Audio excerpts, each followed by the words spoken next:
ಕಾಂಗ್ರೆಸ್ಗೆ ರಾಜ್ಯದಲ್ಲೇ ಇದೆ ಸಾಲು ಸಾಲು ಕರಾಳ ಇತಿಹಾಸ. ಮಾಸ್ ಲೀಡರ್ಗಳನ್ನ ಕೆಳಗಿಳಿಸಿದಾಗಲೆಲ್ಲ ಕಾಂಗ್ರೆಸ್ ಸೋಲನ್ನು ಅನುಭವಿಸಿದೆ. ಅರಸು, ವೀರೇಂದ್ರ ಪಾಟೀಲ್, ಬಂಗಾರಪ್ಪ ಮಾಸ್ ಲೀಡರ್ಗಳು.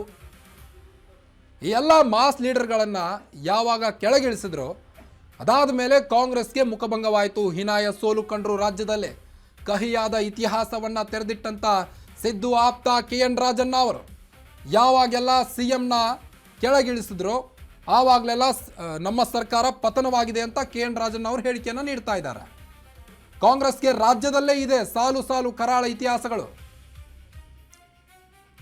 ಹಾಗಾದ್ರೆ KN ರಾಜಣ್ಣ ಅವರು ಈ ಬಗ್ಗೆ ಈ ಶಾಸಕರ ಒಂದು ಅಸಮಾಧಾನದ ಬಗ್ಗೆ ಏನೆಲ್ಲ ಹೇಳಿದ್ರು ಅನ್ನೋದನ್ನ ಅವ್ರ ಹತ್ರನೇ ಕೇಳ್ಕೊಂಬರೋಣ ಬನ್ನಿ. 5 ವರ್ಷದ ಟರ್ಮಲ್ಲಿ ತೆಗೆದಿದ್ದಾರೆ. ಯಾವ್ಯಾವ ಪಕ್ಷದ ಸರ್ಕಾರಗಳು ಬದಲಾವಣೆ ಮಾಡಿದ ನಾಯಕತ್ವನ ಅವೆಲ್ಲ ಮುಂದಿನ ಚುನಾವಣೆ ನೆಲಕಚ್ಚಿರೋದು. ನೀವು ಹಿಂದಿನಿಂದ ನೋಡ್ಕೊಂಬನ್ನಿ. ನೀವು ಹಿಂದೆ ವೀರೇಂದ್ರ ಪಾಟೀಲ್ ತೆಗೆದ್ರು, ಆಗ ಬಂಗಾರಪ್ಪನ್ ಮಾಡಿದ್ರು, ಆಮೇಲಿಂದ ಬಂಗಾರಪ್ಪನ್ ತೆಗೆದ್ರು, ವೀರಪ್ಪ ಮೊಯ್ಲಿ ಮಾಡಿದ್ರು. ನೆಕ್ಸ್ಟ್ ಏನಾಯ್ತು, 40 ಸೀಟುಗಳಿತ್ತು, ಹೌದಲ್ವಾ? ಅದೇ ರೀತಿ ಯಡಿಯೂರಪ್ಪನವ್ರ ಕಾಲದಲ್ಲಿ ಯಡಿಯೂರಪ್ಪನ್ ತೆಗೆದ್ರು, ಇವರು ಮಾಡಿದ್ರು, ಸದಾನಂದ ಗೌಡನ್ ತೆಗೆದ್ರು, ಶೆಟ್ರು ಮಾಡಿದ್ರು. ಏನಾಯ್ತು ಮುಂದಕ್ಕೆ? ಹೀಗೆ ಇವು ನಮ್ಮ ಕರ್ನಾಟಕ ರಾಜ್ಯದಲ್ಲಿ ಇರ್ತಕ್ಕಂಥ ಇತಿಹಾಸ ಅಷ್ಟೇ. ಎಲ್ಲೆಲ್ಲಿ 5 ವರ್ಷದ ಟರ್ಮಲ್ಲಿ ತೆಗೆದಿದ್ದಾರೆ, ಯಾವ್ಯಾವ ಪಕ್ಷದ ಸರ್ಕಾರಗಳು ಬದಲಾವಣೆ ಮಾಡಿದ ನಾಯಕತ್ವನ ಅವೆಲ್ಲ ಮುಂದಿನ ಚುನಾವಣೆ ನೆಲಕಚ್ಚಿರೋದು. ನೀವು ಹಿಂದಿನಿಂದ ನೋಡ್ಕೊಂಬನ್ನಿ. ಹಾಗಾದ್ರೆ KN ರಾಜಣ್ಣ ಅವರು ಹೇಳಿದಂತೆ 2028ಕ್ಕೆ ಕಾಂಗ್ರೆಸ್ ಮತ್ತೆ ಆರಿಸಿ ಬರೋದಿಲ್ವಾ ಅನ್ನೋ ಮಾತುಗಳು ಈಗ ಸದ್ಯ ರಾಜಕಾರಣದಲ್ಲಿ ಮಾತುಗಳು ಕೇಳಿ ಬರ್ತಾ ಇದೆ.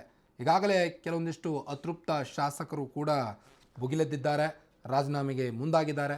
ಈಗ 25ಕ್ಕೂ ಅಧಿಕ ಶಾಸಕರು ರಾಜೀನಾಮೆಗೆ ಮುಂದಾದರೆ ಇನ್ನು ಮುಂದೆ ಹೇಗೆ ಕಾಂಗ್ರೆಸ್ ನಡೆಯುತ್ತೆ ಅನ್ನೋದು ಈಗ ನಾಯಕರ ಟೆನ್ಷನ್ ಆಗಿದೆ. ಈಗ ಯಾವಾಗಲೆಲ್ಲ ದೊಡ್ಡ ದೊಡ್ಡ ಮಾಸ್ ಲೀಡರ್ಗಳನ್ನೆಲ್ಲ ಕಾಂಗ್ರೆಸ್ನವರು ಕೆಳಗಿಳಿಸಿದಾರೋ ಆವಾಗಲೆಲ್ಲ ಕಾಂಗ್ರೆಸ್ಗೆ ಹೊಡೆತ ಕೊಟ್ಟಿದೆ.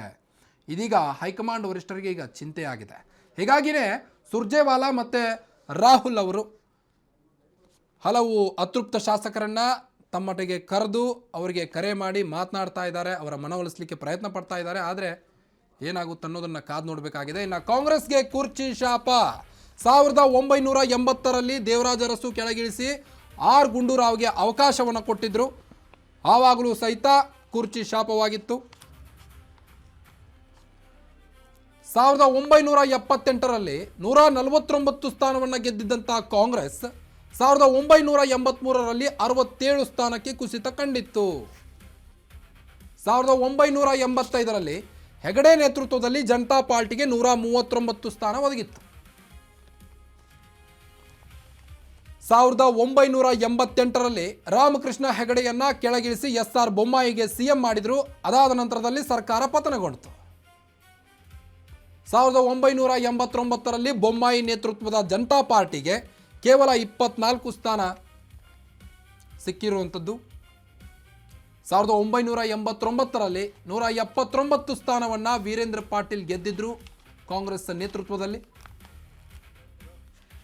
ಆದರೆ ಒಂದೇ ವರ್ಷಕ್ಕೆ ವೀರೇಂದ್ರ ಪಾಟೀಲ್ ಕೆಳಗಿಳಿದ್ರು. ಅದಾದ ನಂತರದಲ್ಲಿ ಸರ್ಕಾರ ಉರುಳಿತು. ಕಾಂಗ್ರೆಸ್ಗೆ ಈಗ ಕುರ್ಚಿ ಶಾಪ ಅಂತಲೇ ಹೇಳ್ಬೋದು. ಬಂಗಾರಪ್ಪ 2 ವರ್ಷ CM ಆದರು, ಜನರಿಗಾಗಿ ನಾಯಕರಾಗಿದ್ದರು.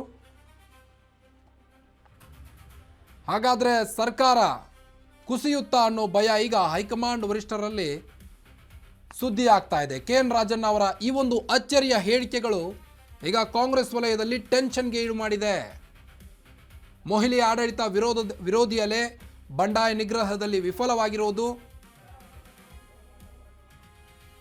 1989ರಲ್ಲಿ 179 ಸ್ಥಾನ ಗೆದ್ದಂಥ ಕಾಂಗ್ರೆಸ್ಗೆ 1994ರಲ್ಲಿ ಕೇವಲ 34 ಸ್ಥಾನ ಮಾತ್ರ ಸಿಕ್ಕಿತ್ತು. 2011ರಲ್ಲಿ ಯಡಿಯೂರಪ್ಪ ತೆಗೆದಂಥ BJP 2013ರಲ್ಲಿ ಹೀನಾಯ ಸೋಲನ್ನು ಕಂಡಿತ್ತು. ಹಾಗಾದರೆ ಮಾಸ್ ಲೀಡರ್ಗಳಿಲ್ಲದೆ ಯಾವ ಪಕ್ಷನೂ ಇಲ್ವಾ ಅನ್ನೋ ಮಾತುಗಳು ಇಲ್ಲ ಕೇಳಿ ಬರ್ತಾ ಇದೆ. ಕೇವಲ ಕಾಂಗ್ರೆಸ್ ಮಾತ್ರ ಅಲ್ಲ, BJPಯಲ್ಲೂ ಸಹಿತ ಇಂತಹದ್ದೇ ಘಟನೆಗಳಾಗಿವೆ. 2021ರಲ್ಲಿ ಮತ್ತೆ ಯಡಿಯೂರಪ್ಪ ಕೆಳಗಿಳಿಸಿದ BJPಗೆ 2023ರ ವಿಧಾನಸಭಾ ಎಲೆಕ್ಷನ್ನಲ್ಲಿ ಸೋಲು ಉಂಟಾಗಿತ್ತು.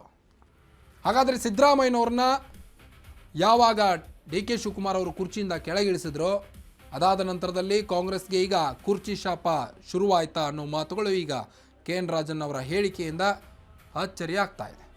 2026ರಲ್ಲಿ ಸಿದ್ದರಾಮಯ್ಯರನ್ನ ಕೆಳಗಿಳಿಸಿದಂಥ ಕಾಂಗ್ರೆಸ್ 2028ಕ್ಕೆ ಗೆಲ್ಲುತ್ತಾ ಅನ್ನೋ ಪ್ರಶ್ನೆ ಈಗ ಕರ್ನಾಟಕದ ಜನತೆಗೆ ಅಚ್ಚರಿಯಾಗಿದೆ ಈಗ. ಸೊ ಈಗಾಗಲೇ ಹಲವು ಅಸಮಾಧಾನಗೊಂಡಂಥ ಶಾಸಕರು ಕೂಡ ಈಗ ರಾಜೀನಾಮೆಗೆ ಮುಂದಾಗಿದ್ದಾರೆ. ಕೆಲವೊಂದು ಕಡೆ ಹೈಕಮಾಂಡ್ ವರಿಷ್ಠರು ತಲೆ ಕೆಡಿಸ್ಕೊಳ್ತಾ ಇಲ್ಲ, ಡೋಂಟ್ ಕೇರ್ ಮನೋಭಾವ ತೋರಿಸ್ತಾ ಇದ್ದಾರೆ, ಅಂಗೀಕರಿಸಿ ಅವರ ರಾಜೀನಾಮೆ ಅಂತ ಹೇಳ್ತಾ ಇದ್ದಾರೆ. ಇಷ್ಟೆಲ್ಲ ಇಟ್ಟುಕೊಂಡು ಸಿದ್ದರಾಮಯ್ಯನವ್ರನ್ನ ಒಂದು ಕಡೆ CM ಸ್ಥಾನದಿಂದ ಕೆಳಗಿಳಿಸಿದ್ರು. ಎಷ್ಟೋ ಮಾಸ್ ಲೀಡರ್ಗಳನ್ನ ಕಾಂಗ್ರೆಸ್ ಅಲ್ಲಗೆಳೆದಾಗಲೆಲ್ಲ ಕಾಂಗ್ರೆಸ್ ಈಗ ಸೋತಿದೆ.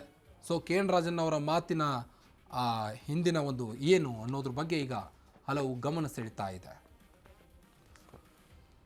ಸೊ ಬನ್ನಿ ಬಗ್ಗೆ ಅನ್ನಷ್ಟು ಹೆಚ್ಚಿನ ಅಪ್ಡೇಟ್ಸ್ ಕೊಡ್ತಾ ಹೋಗ್ತಾರೆ ನಮ್ಮ ಪ್ರತಿನಿಧಿ ಪವನ್. ಮಾಸ್ ಲೀಡರ್ಗಳನ್ನೆಲ್ಲ ಕೆಳಗಿಳಿಸಿದಾಗಿಂದ ಈ ಕಾಂಗ್ರೆಸ್ ಪಕ್ಷ ಸೋತಿದೆ ಅನ್ನೋದು ಕೆ ಎನ್ ರಾಜನ್ ಅವರ ವಾದ ಆಗಿದೆ. ಹಾಗಾದರೆ ಎಷ್ಟರ ಮಟ್ಟಿಗೆ ಸರಿ ಅನ್ನೋದು? ಏನು ಕಾರ್ತಿಕ್, ಈ ಮಾತು ಕೆ ಎನ್ ರಾಜನ್ ಅವರು ಬಾಯಿಂದ ಬರ್ತಾ ಇಲ್ಲ, ಅದು ಇತಿಹಾಸ ಸತ್ಯ ಅಂತಂದು ಹೇಳ್ತಾ ಇದ್ದಾರೆ ಅಷ್ಟೇ. ಅಂದರೆ ಇತಿಹಾಸದಲ್ಲಿ ಆಗಿರೋ ಘಟನೆಗಳನ್ನು ಅವರು ಮತ್ತೊಂದು ಸಾರಿ ಹೇಳ್ತಾ ಇದ್ದಾರೆ. ಅಂದರೆ ದೇವರಾಜ್ ಅರಸು ಅವರು 1978 ಗೆದ್ದಾಗ ದೇವರಾಜ್ ಅರಸು ಅವರು ಫುಲ್ ಕಂಪ್ಲೀಟ್ ಮಾಡ್ತಾರೆ ಅಂತ ಇದ್ರು. ಆದರೆ ದೇವರಾಜ್ ಅರಸು ಅವ್ರನ್ನ 18ನಲ್ಲಿ ಅಂದರೆ 1980ರಲ್ಲಿ ಕೆಳಗಿಳಿಸಲಾಯಿತು. ಅವಾಗ ಗುಂಜೂರಾವ್, ರಾಮು ಗುಂಜೂರಾವ್ ಅವ್ರನ್ನ ಏನಿವತ್ತು ದಿನೇಶ್ ಗುಂಜೂರಾವ್ ಇದ್ದಾರಲ್ಲ, ಅವ್ರ ಅಪ್ಪ ಅವ್ರನ್ನ CM ಮಾಡಿದರು. ಆ CM ಮಾಡಿದ ನಂತರ 83ರಲ್ಲಿ ಕಾಂಗ್ರೆಸ್ ಪಕ್ಷ ಹೀನಾಯವಾಗಿ ಸೋಲ್ತು. ಮೊದಲ ಬಾರಿಗೆ ಕಾಂಗ್ರೆಸ್ಸೇತರ ಸರ್ಕಾರ, ಅಂದರೆ ರಾಮಕೃಷ್ಣ ಹೆಗಡೆ ನೇತೃತ್ವದಲ್ಲಿ ಮೊದಲ ಕಾಂಗ್ರೆಸ್ಸೇತರ ಸರ್ಕಾರ ಬಂತು. ಅದಾದ ನಂತರ ಕಾಂಗ್ರೆಸ್ ಸರ್ಕಾರ ಜನತಾ ಸರ್ಕಾರ ಬಂತು. ಯಾರು ರಾಮಕೃಷ್ಣ ಹೆಗಡೆ ನೇತೃತ್ವದಲ್ಲಿ ಜನತಾ ಸರ್ಕಾರ ಬಂತು. ಜನತಾ ಸರ್ಕಾರಕ್ಕೂ ಅದೇ ಇದಾಯಿತು. ಜನತಾ ಪಾರ್ಟಿಯವರು 89ರಲ್ಲಿ ಏನು ಮಾಡಿದ್ರು, 88ರಲ್ಲಿ ರಾಮಕೃಷ್ಣ ಹೆಗಡೆಗೆ ಮತ್ತು ದೇವೇಗೌಡರಿಗೆ ಕ್ಲಾಶಸ್ ಆಗಿ ಅಲ್ಲಿ ರಾಮಕೃಷ್ಣ ಹೆಗಡೆ ರಾಜೀನಾಮೆ ಕೊಡಂಗಾಯಿತು. SR ಬೊಮ್ಮಾಯಿ ಅವರು ಚೀಫ್ ಮಿನಿಸ್ಟರ್ ಆದರು. ಎಗೈನ್ ತಿರುಗಿ ಮತ್ತೆ 89ರಲ್ಲಿ ಅದೇ ವೀರೇಂದ್ರ ಪಾಟೀಲ್ ಅವರು ಕಾಂಗ್ರೆಸ್ನ ಅಧ್ಯಕ್ಷರಾಗಿದ್ದರು ಅವತ್ತಿಗೆ. 89ರ ಎಲೆಕ್ಷನಲ್ಲಿ ಬರೋಬ್ಬರಿ 179 ಸ್ಥಾನ ಗೆದ್ದಿದ್ದು. ಕಾಂಗ್ರೆಸ್ಸು ತನ್ನ ಇತಿಹಾಸದಲ್ಲೇ ಅಷ್ಟು ಸ್ಥಾನವನ್ನು ಗೆದ್ದಿದ್ದು. ಅಂದರೆ ಸ್ವತಂತ್ರ ಪೂರ್ವದಲ್ಲಿ ಬಿಟ್ಟು ನಂತರ ಗೆದ್ದಿದ್ದು ಅದು ಅಷ್ಟು ಸ್ಥಾನ. ಅದಾದಮೇಲೆ 94ರಲ್ಲಿ ತಿರುಗಿ ಮತ್ತೆ ರಿಪೀಟ್ ಆಯಿತು ಅದೇ ರಿಸಲ್ಟು. ಅಂದರೆ ವೀರೇಂದ್ರ ಪಾಟೀಲ್ನ ಕೆಳಗಿಳಿಸಿದ್ರು, ಬಂಗಾರಪ್ಪನವರು ಚೀಫ್ ಮಿನಿಸ್ಟರ್ ಆಗಿದ್ದರು. ಬಂಗಾರಪ್ಪರ ಆಡಳಿತ ವಿರೋಧಿ ಅಲೆಯನ್ನು, ಅಂದರೆ ಏನು ವೀರೇಂದ್ರ ಪಾಟೀಲ್ ಅವ್ರನ್ನ ಕೆಳಗಿಳಿಸಿದ ಅಲೆಯನ್ನು ಅವರು ಕಮ್ಮಿ ಮಾಡಿದರು. ಯಾಕೆ? ರೈತ ನಾಯಕನಾಗಿ ವಿದ್ಯುತ್, ಅಂದರೆ ರೈತರಿಗೆ ಉಚಿತ ವಿದ್ಯುತ್ ಘೋಷಣೆ ಮಾಡಿದ್ದಾಗಿರ್ಬೋದು, ಮತ್ತು ಕಾವೇರಿ ವಿಚಾರವಾಗಿ ಅವರು ತಗೊಂಡಂಥ ಗಟ್ಟಿ ನಿರ್ಧಾರಗಳು ಬಂಗಾರಪ್ಪನವ್ರು ಇಡೀ ರಾಜ್ಯದ ಮನೆ ಮಾತಾಗಿ ಮಾಡುವಂತಾಯಿತು.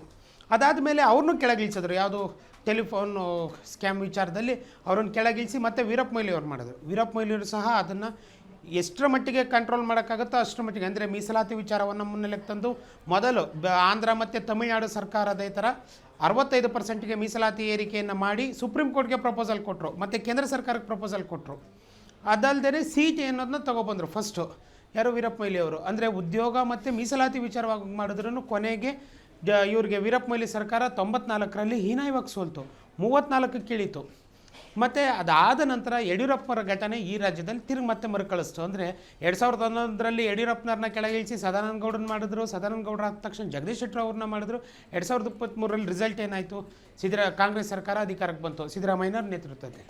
ಹಾಗೆ ಈಗ 2026ರಲ್ಲೂ ಕೂಡ ಸಿದ್ದರಾಮಯ್ಯನವ್ರನ್ನ ಕೆಳಗಿಳಿಸಿದ್ದಾರೆ. ಈಗ 2028ಕ್ಕೆ ಅವಕಾಶ ಇದೆಯಾ ಅಂತ ಹೇಳಿದರೆ, ಮತ್ತು ಮುಂದುವರೆದು ಕೆ ಎನ್ ರಾಜನ್ ಅವರು ಇನ್ನೊಂದು ಮಾತು ಹೇಳಿದ್ದಾರೆ. ಏನು ಅಂದರೆ 2028ಕ್ಕೆ DK ಶಿವಕುಮಾರು ಗುಡ್ ಆರ್ಗನೈಸರ್, ಅವರೆಲ್ಲ ಶಕ್ತಿ ಇದೆ, ಮುಂದೆ ಮಾಡಿದ್ರು ಮಾಡ್ಬೋದು ಅನ್ನೋ ಅರ್ಥದಲ್ಲಿ ಕೆ ಎನ್ ರಾಜನ್ ಅವರು ಹೇಳಿದ್ದಾರೆ. ಅಂದರೆ ಇದರ ಅರ್ಥ ಏನಿಲ್ಲ, ಇಲ್ಲಿವರೆಗೂ ಇತಿಹಾಸ ಹಿಂಗೆ ಹೇಳಿತ್ತು, ಇದನ್ನು ನಾನು ಬಾಯಲ್ಲಿ ಹೇಳ್ಸಿದ್ದೀರಿ, ಮುಂದೆ DK ಶಿವಕುಮಾರ್ ಬದಲಾಯಿಸ್ಬೋದೇನೋ ಅದನ್ನು. ಯಾಕಂದರೆ DK ಶಿವಕುಮಾರ್ ಒಳ್ಳೆಯ ಸಂಘಟನಾಕಾರ ಮತ್ತು ಒಳ್ಳೆಯ ಆಡಳಿತಗಾರನು ಕೂಡ ಆಗ್ತಾ ಇದ್ದಾರೆ ಅನ್ನಿಸ್ತಾ ಇದೆ. ಹಾಗಾಗಿ ಅವ್ರು ಮುಂದೆ ಬದಲಾವಣೆ ಮಾಡ್ಬೋದು. 2028ಕ್ಕೆ ಕಾಂಗ್ರೆಸ್ ಪಕ್ಷ ಅಧಿಕಾರಕ್ಕೆ ಬರ್ಬೋದು, ಮತ್ತು ಹೊಸಬರಿಗೆ ಅವಕಾಶ ಮಾಡಿಕೊಟ್ಟಿದ್ದಾರೆ. ಈಗ ಆ ಸರ್ಕಾರಕ್ಕೆ ಒಳ್ಳೆಯದಾಗಲಿ ಅನ್ನೋ ಅರ್ಥದಲ್ಲಿ ಕೆ ಎನ್ ರಾಜನ್ ಅವರು ಹೇಳಿದ್ದಾರೆ. ಕಾರ್ತಿಕ್, ಓಕೆ, ಥ್ಯಾಂಕ್ ಯು ತಮ್ಮೆಲ್ಲ ಮಾಹಿತಿಗಾಗಿ ಪವನ್. ಸೊ ಮಾಸ್ ಲೀಡರ್ಗಳನ್ನೆಲ್ಲ ಕೆಳಗಿಳಿಸಿದಾಗಲೆಲ್ಲ ಕಾಂಗ್ರೆಸ್ ಸೋತಿದೆ ಅನ್ನೋದು ಈಗ ಸದ್ಯ ಕೆ ಎನ್ ರಾಜನ್ ಅವರ ಈ ಒಂದು ಹೇಳಿಕೆಯಿಂದ ಈಗ ಅಚ್ಚರಿ ಮೂಡಿದೆ. ಈಗ ಹಾಗಾದರೆ ಸಿದ್ದರಾಮಯ್ಯನವ್ರನ್ನ ಕೆಳಗಿಳಿಸಿದ್ದಾರೆ ಈಗಾಗಲೇ. ಸೊ 2028ಕ್ಕೆ ಕಾಂಗ್ರೆಸ್ ಬರೋದು ಡೌಟಾ ಅನ್ನೋದು ಹಲವರ ಪ್ರಶ್ನೆಯಾಗಿದೆ.